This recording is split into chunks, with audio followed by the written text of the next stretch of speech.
E01 or E02 error on your Breville Smart Oven? Fix it fast. E01 and E02 are internal fault codes, often linked to overheating or sensor issues.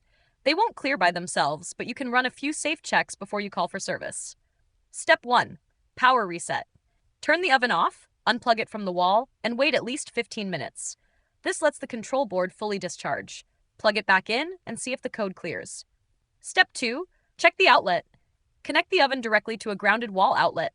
Avoid extension cords, power strips, or overloaded circuits. Unstable power can trigger fault codes.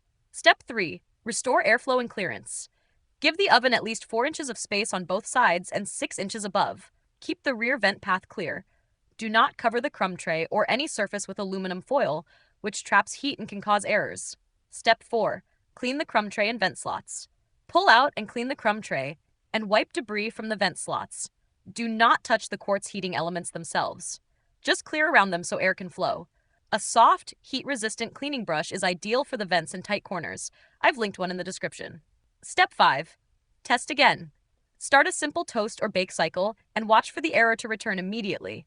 If E01 or E02 comes back right away after these checks, the fault is internal and requires service. Use the Breville Product Hub link in the description before your next cook. If this helped you understand E01 and E02, subscribe to No Filler Fixes for more fast appliance help. And if you need a heat-resistant cleaning brush, I've linked the one I use below. It fits the vent slots and cleans safely without scratching. Thanks for watching, and let the sensors breathe.